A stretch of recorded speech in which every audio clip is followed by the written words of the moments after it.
Taxpayers could be forced to pay a huge sum in compensation to George Williams, a 71-year-old who had spent 50 years in custody without trial. Hi guys, welcome to Brains and the Beat. If you're new here, please like, comment, share, and subscribe. And if you're oldie but goodie, thank you for staying tuned to your girl.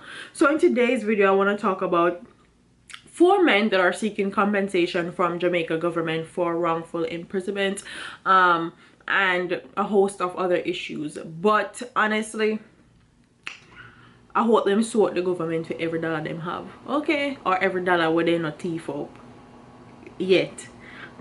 So let's get into this video. It says 4 men who had a murder charge hanging over their heads for more than a decade before being acquitted are seeking compensation for the pain and suffering they went through as they waited to gain their freedom. The men, 37-year-old Damon Crossdale, 41-year-old Kimberly Cooper, 42-year-old Carlos Howard, Leslie Nugget, says their life will never be normal as they have daily flashbacks of the ordeal and now have difficulties finding jobs. They were arrested and charged in 2002 and languished in the custody for 5 years before they were granted bail. They were set free after the so-called eyewitness admitted to prosecutor on the day of trial in June 2018 that she did not witness the shooting incident of 16-year-old Delroy Lawrence at York Street, Franklin Town, East Kingston on December 2001.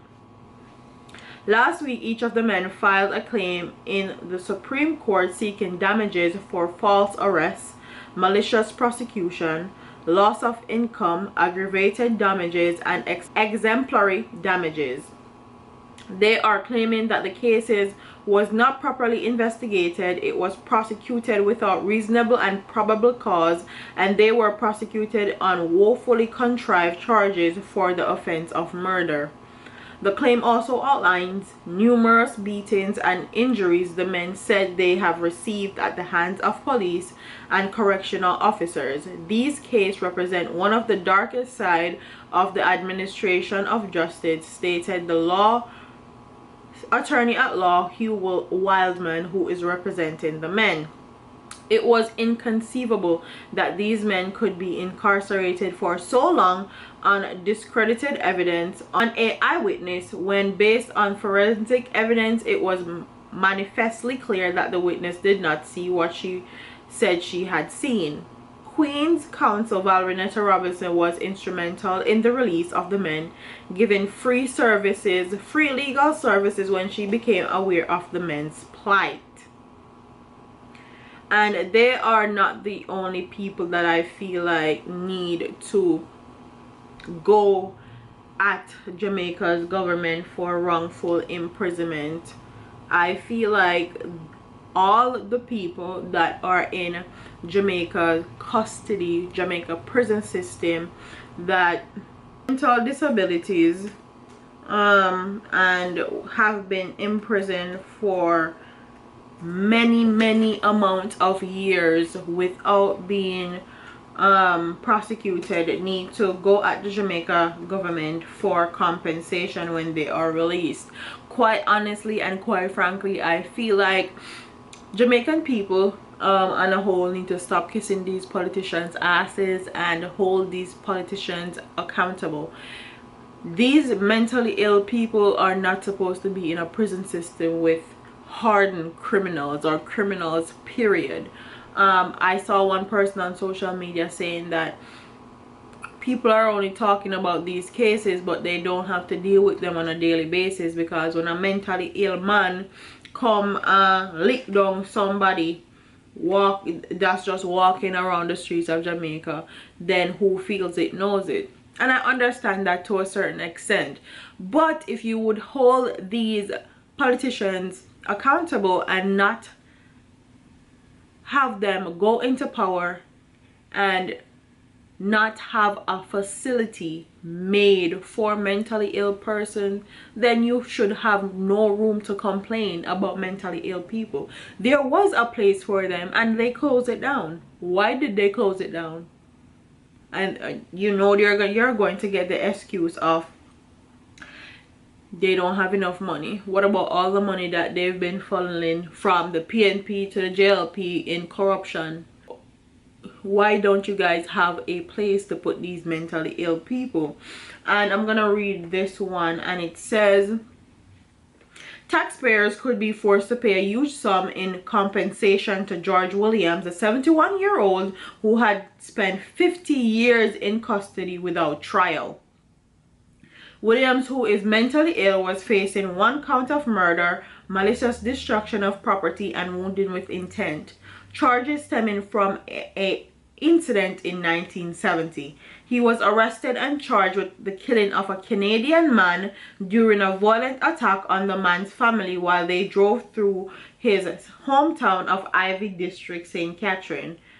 The then 20-year-old was declared unfit to plead and remained in custody until his release last month.